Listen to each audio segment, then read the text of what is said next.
incredible chess played by these two guys with just seconds on the clock. Yeah, they deserve another round of applause for that game because Magnus out of nowhere was playing for a win, and Hans Niemann found King G8 to H8 3 times, and third time was a charm to make sure he got that half point. So credit to both these players. They're fighting tooth and nail to the very end, and we see now that we're back to our basics, the Italian game that we've seen numerous times, and we've seen a bishop exchange on E6 after the rook comes to E8. So nothing new thus far. I'm wondering what Hans is seeing because he seems to like this line. He's the one choosing it, and we have a similar position, bishop on D2. Nothing new here. I will be curious, after the 5-minute portion is done, what kind of research the players will do, and will they change their opening? It's a great question because usually the transition from 5 to 3-1 is the biggest transition in terms of openings. And when it comes to bullet, kind of all the gloves are off, but at that point they've tried everything, right? So we're kind of saying we saw this game earlier, we saw this game here. So if we're going to see a new repertoire approach from either player or new opening chosen, it'll happen at that transition from the 5-minute to the 3-minute. But you saw Hans's face. I don't know what it is about what's going on here, but he didn't like it, and we have a new move order. Because in that previous game, the knight went back to D7, and in this one, Magnus plants that bishop on D4. He says, you can double my pawns, but that's a passer. There will be a protected pass pawn when I get my pawn to C5, and then rook on E6 is perfectly placed to target the E4 pawn. So Magnus, he changes things, and I think it actually is playing to his benefit. I agree. I like this position better than the last middle game they had where Hans changed the structure there. Magnus won't have to rely on that long knight remaneuvering plan because he's already got a piece on D4. It may be a bishop. Usually knights are better on outpost squares, but I agree. This transition seems a little better, and the time on the clock kind of reveals it. Hans, to his credit, we haven't talked about this, Hans has been up on the clock in most of these games. Now, it's not reflected necessarily on the scoreboard, but he's played confidently. It's a good sign for Hans.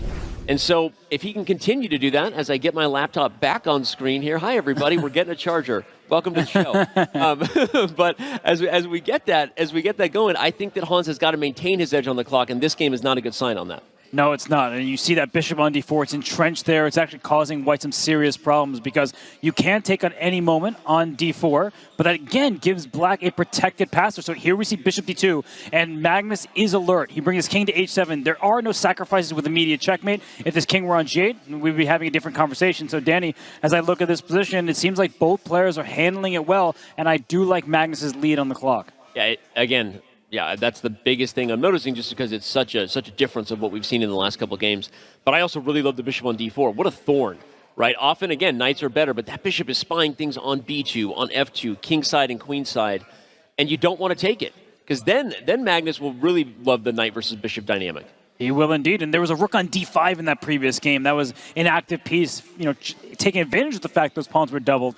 Here, there'd just be a protected passer. So we see A3, B4 on the agenda. He's just trying to loosen Black's control over the D4 square. And in the previous game, we saw the knight try to hop into D5, but when the knight came to E3, it was in fact captured. I'm not sure Black even needs to do that here. And I'm looking at Hans's face.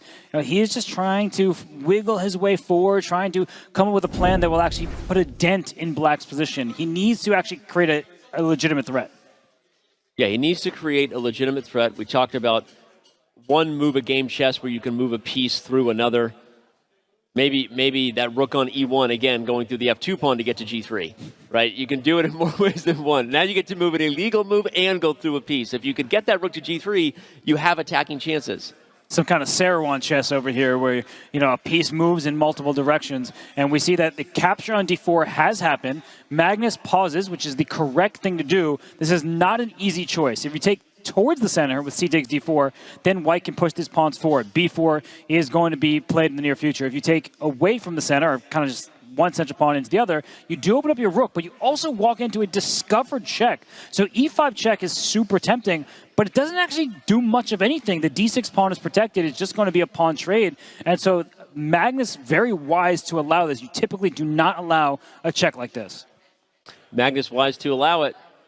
He laughs in the face of danger, right? Ha ha ha ha. That's the first Lion King reference of the day. That took a long time. Someone just lost a prop bet in Vegas. Well, I just lost a brain cell hearing you make that. That new Lion King movie does not look like one I want to see. Not into it. Not into remaking. But I know what you are into. F4. You like aggressive games, and here the pawn goes up to F4, and is there going to be an F5? That rook on E6, it doesn't have much real estate. It doesn't have a lot of real estate. Also, if you could, again, I know I'm just doing this to highlight the plan. If you could move the rook on b1 over to f1, you can't hop over your own rook. But if Hans can switch the pieces to the king side, there is attacking potential. But I love knight c6 from Magnus, Robert, because it highlights that if you ever push f5, I'm popping a pony into e5. So that is like, hey, you better really know you're getting an attack because you're going to give my knight a permanently beautiful square. And if you want to play b4, now you have to be absolutely sure you're ready because black has 3 pieces covering that square. So it's not easy to see where the breakthroughs come from. For black, at some moment, a4 can be considered, especially if the b1 rook moves away. And that actually could be a real nuisance for Hans. And you see Hans here, he's thinking, he's down under 2 minutes. Huge lead on the clock for Magnus. I mean, this is actually something we have not really seen in this match. This is the biggest time advantage I feel like either player has had. So especially given that they've been repeating this opening, this might send Hans Niemann to the break with thoughts to change his approach as white. By the way, he has played the same approach as white in every game if you're just tuning in. Where have you been? It's Hans versus Magnus, but thanks for being here. This has been the same approach from Hans in the opening, but it feels like Magnus is figuring it out, getting better game by game. He is. And this e5 check move that we talked about before wasn't a threat. Now it really is with the bishop on b4. So black doesn't really want to take on b4 because if the rook takes back, this d4 pawn is loose. I think he just move his king away. King back to g8. Not that easy to make a king move in the middle game. He does bring the king back out of discovered checks. And that rook on a8 can go up to a4 or to a2, somewhere along the a file, or all the way over to e8 as is played, putting pressure on e4. Denny, you know in these positions, sometimes you want to bring that f4 pawn back to f3. Yep. Pawns can't go backwards.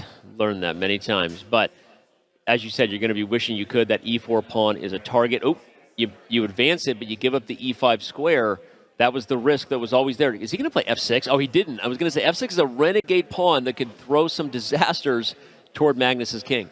But look at what Magnus has done. He's rerouted that rook from e6 to c5. This knight can come to e5, threatening the queen and the c4 pawn. And perhaps white will have to initiate some trades here. And that means the black king, which should otherwise be under fire with a move like f6, without pieces, is not going to be checkmated. Well, and I'm realizing now f6 is probably meant by g5, right? You just advance. There is no en passant when you move two squares past the pawn on f6. We're not going to get into en passant rules right now. Just look it up. But g5 would be possible, followed by popping a pony into e5.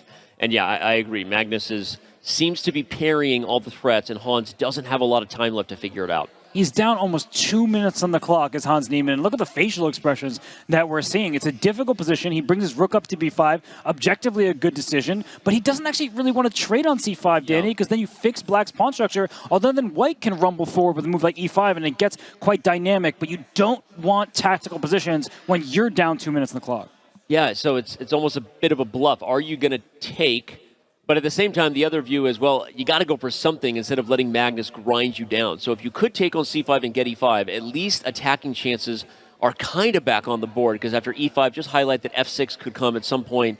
There are still chances that Hans could flip the script in this game, especially if Magnus makes a mistake. That queen on d3 can slide to g3. Okay, but Magnus, okay, he goes for it, but Magnus is probably going to force things off more than allow the attack to continue here. But be careful, because if you take on b5, bishop takes h6 is available, threatening checkmate in one. You can't take back on h6 because the pin to this king. Yeah. So all of a sudden, those threats that you were dreaming of are coming to fruition. And f6 played, giving up the h6 pawn, just winning c4, I guess, and the queen does protect g7. What a move. What a move. f6. Shout out to Ben Feingold. It was his birthday yesterday, I think. Happy birthday, Ben Feingold. This is a case where you play f6, Ben. The queen guards g7. What a move by Magnus Carlsen, honestly. That was not on my radar at all. I thought he'd move the king away out of the pin, but he's giving up h6. This d4 pawn, by the way, let's not forget about it. It is super strong and can rumble forward, and the bishop takes the pawn. Hans down to 12 seconds. Magnus at a minute 40. So this is the type of game that can get out of hand for white. The evaluation bar says black's ever so slightly better, but it's difficult decision after difficult decision without the time to use. An evil eval bar. It is deceptive in terms of how difficult this position is for Hans Niemann.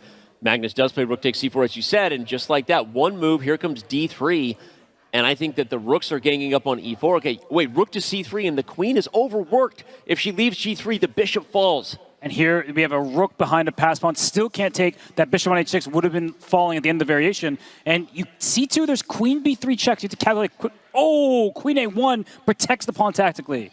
What a move. Hans Niemann has less than 10 seconds, now less than 5. Got to find the answer to these problems. There are too many of them. He decides to go for the endgame. Still can't take c3.